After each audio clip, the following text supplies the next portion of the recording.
प्यारे बच्चों, good morning. आज आपको मैं फिजिक्स पढ़ाने के लिए उपलब्ध हूँ। आपको बेटा पाठ 8 मोशन पढ़ाना है। जैसा कि कल आपको मैंने एक वीडियो तो नहीं लेकिन एक ऑडियो क्लिप ज़रूर भेजा था, जिसमें आप ये समझे होंगे कि गति क्या है। गति एक साधारण सा कंसेप्ट नहीं है कि केवल कोई चल दिया है तो गति में है, या रुका हुआ है तो स्थिर है। ऐसा नहीं है बेटा। अगर कोई आपको देखने से लग रहा है कि वो गति में है तो कोई दूसरा कह सकता है कि वो गति में नहीं है।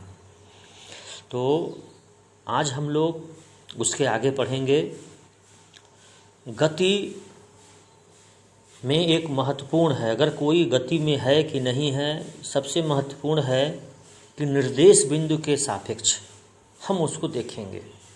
यानी निर्देश बिंदु ही बताएगा, वहाँ पे उपस्थित ही कोई बताएगा, यानी उसी के सापेक्ष होगा कि कोई वस्तु गति में है कि नहीं। तो निर्देश बिंदु के सापेक्ष अगर वस्तु की स्थिति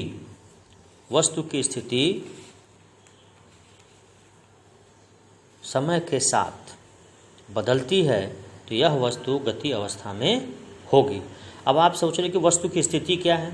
वस्तु स्थिति का मतलब बेटा, अगर निर्देश बिंदु है उससे वस्तु के बीच के दूरी या विस्थापन जो भी है अगर बढ़ रहा है या घट रहा है, यानी उसकी स्थिति में परिवर्तन हो रहा है, तब वो गति में कहलाएगा। और अगर चेंज नहीं हो रहा है निर्देश बिंदु के सापेक्ष, याद रखना।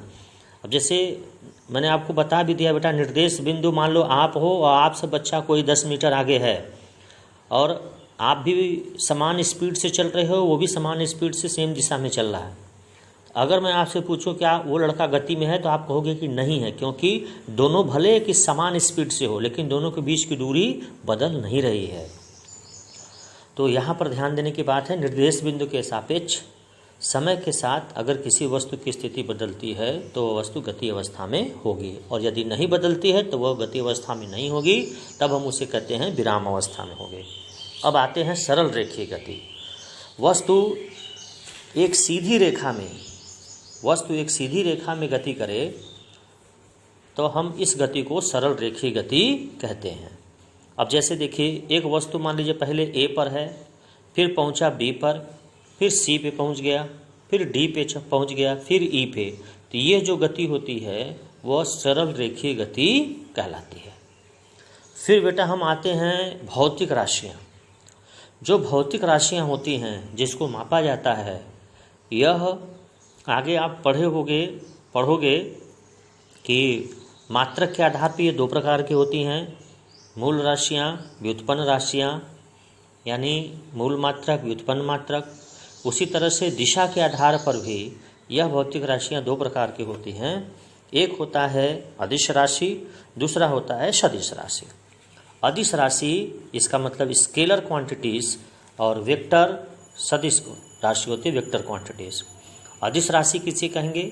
वे सभी भौतिक राशियाँ जिसको व्यक्त करने के लिए केवल परिमाण की आवश्यकता होती है, दिशा की आवश्यकता नहीं होती है, वो अदिश राशियाँ कहलाती हैं।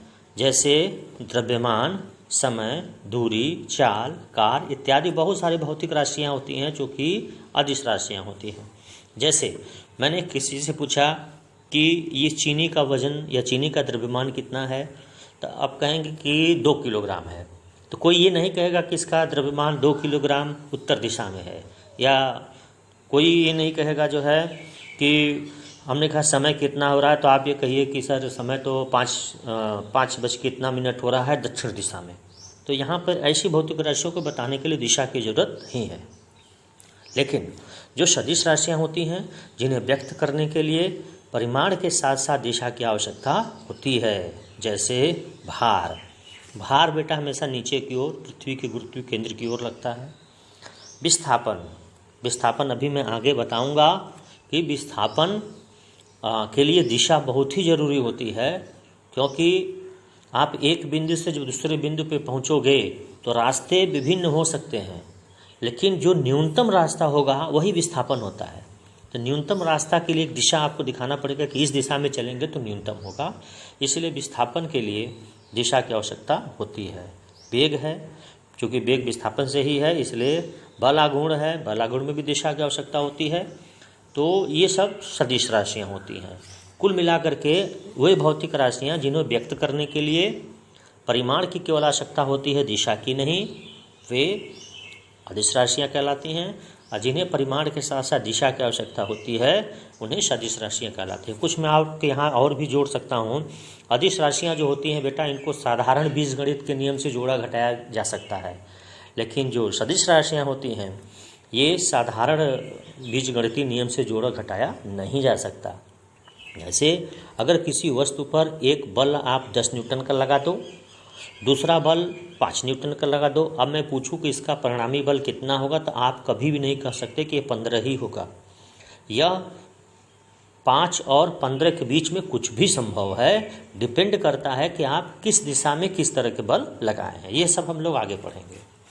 अब आते हैं बेटा दूरी और इधर मैंने विस्थापन लिखा। ये अंतर नहीं दिखाया है, लेकिन मैं अगल बगल ऐसे लिख दिया हूँ कि थोड़ा समझने में आसानी होगी। दूरी डिस्टेंस, विस्थापन डिस्प्लेसमेंट। दूरी क्या है? किसी वस्तु के द्वारा तय किए गए समस्त रास्ते की लंबाई। आप खड़े हुए अपने कमरों में कुछ चल दीजिए, अब मैं पूछूं कि बेटा दूरी क्या है, तो जैसे जैसे चले हो पूरा नाप लो, वो आपकी दूरी हो गई। उसके बाद इसका मात्रक क्या होता है? इसका मात्रक मीटर होता है, सेंटीमीटर होता है, किलोमीटर, जो भी आप दूरी का मात्रक देख सकते हो नापने वाला, वो सब हो सकता है। लेकिन SI में प्रणाली है जिसमें दूरी का मात्रक जो है मीटर होता है। दूरी एक अदिश राशि है, इसमें दिशा की जरूरत नहीं होती। आप जैसे जैसे रास्ता में आप चले गए, कुल जोड़ करके बता दीजिए इतनी दूरी हो गई। अब जरा विस्थापन में देख लीजिए। विस्थापन में क्या है?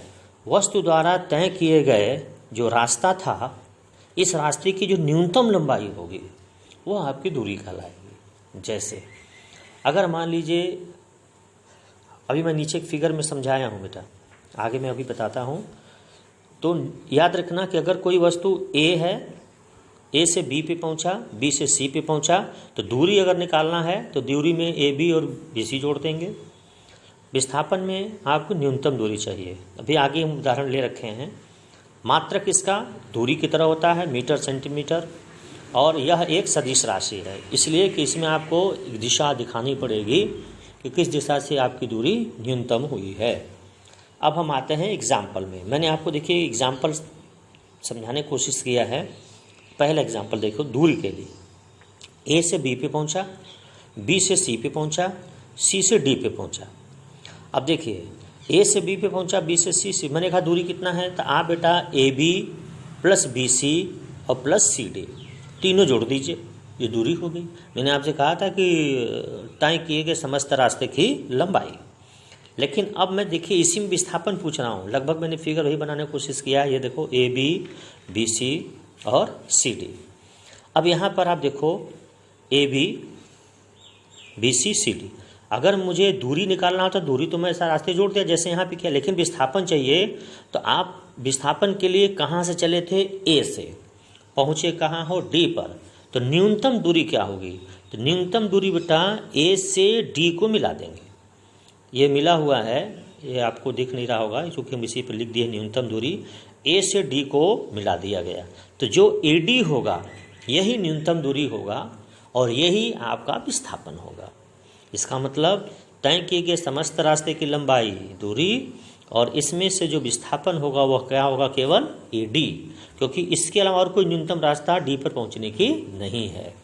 तो इसका विस्थापन ज्ञात करने का तरीका होता है, जहां से चले हो, जहां पहुंच गए, दोनों को एक सीधी रेखा से मिला दीजिए, तो वो जो आपकी दूरी आएगी वही आपका विस्थापन होगा, और उसी में एक दिशा लग जाती है, इसलिए वो सदिश राशि हो जाएगी।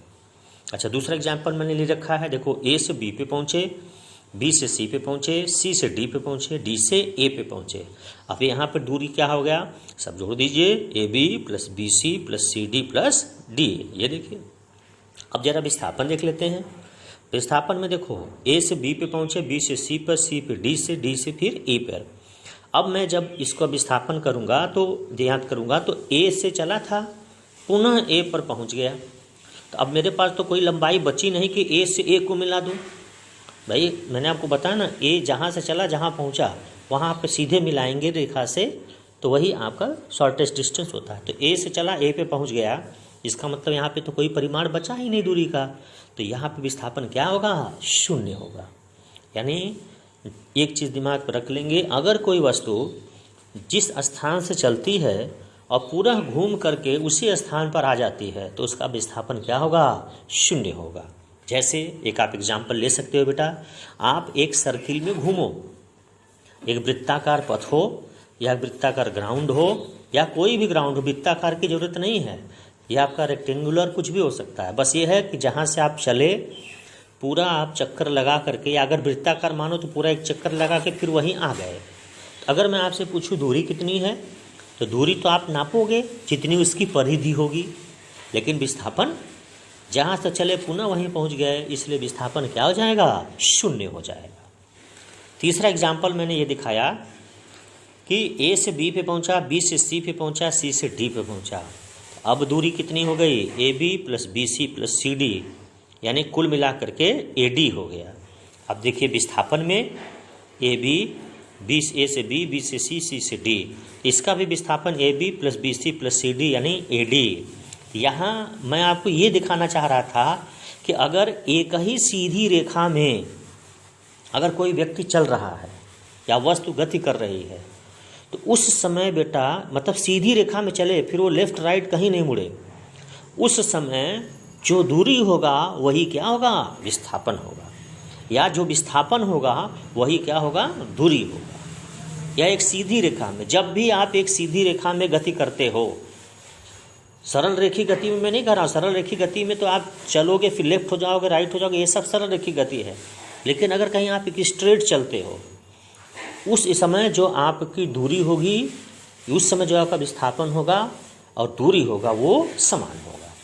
तो यहाँ पर मैं आपको यही दिखाना चाह रहा था कि अगर एक सीधी रेखा में चल रहे हैं तो दूरी और विस्थापन समान होता है।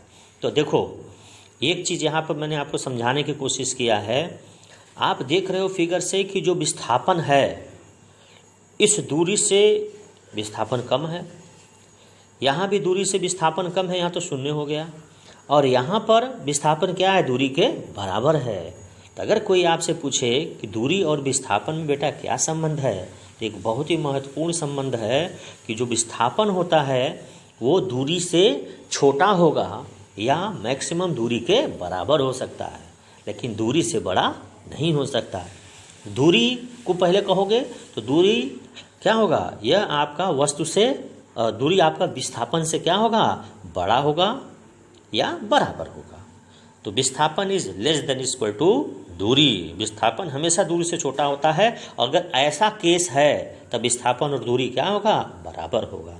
एक चीज़ और भी है, अब आगे हम लोग इस पर डिस्कस कर लेंगे कि जैसे बेटा विस्थापन जो होता है वह दूरी कभी भी आपका अगर चल दिए तो जीरो नहीं होगा, लेकिन विस्थापन जीरो हो सकता है। दूरी आपका कभी भी माइनस में नहीं हो सकता, लेकिन विस्थापन आपका माइनस में हो सकता है, और दूरी विस्थापन के बराबर हो सकता है। दूरी आपका अदिश राशि है, विस्थापन सदिश राशि है। तो बेटा आपको मैं एक होमवर्क भी दे रहा हूँ, आप जो है दूरी और विस्थापन में क्या अंतर है यह आप लिखेंगे और हमको भेजेंगे, ठीक है, या आप अपने फेयर कॉपी पे बना लेंगे। तो बच्चों आज का लेक्चर मेरा इतना तक ही रहेगा। उसके बाद एक चीज़ ध्यान देंगे, किताब का जो मैंने PDF भेजा हुआ है पाठ 8 उसको ज़रूर पढ़ते रहिए। उसी के अनुरूप ही ये आपके नोट्स हैं जो मैं आपको पढ़ा रहा हूँ, उसको पढ़ते रहिएगा। इसको पढ़ते रहेंगे, उसके बाद फिर आपको समझ में आता रहेगा। कहीं कोई दिक्कत होगी तो आप हमसे ज़रूर पूछेंगे। ओके बेटा, बहुत बहुत धन्यवाद।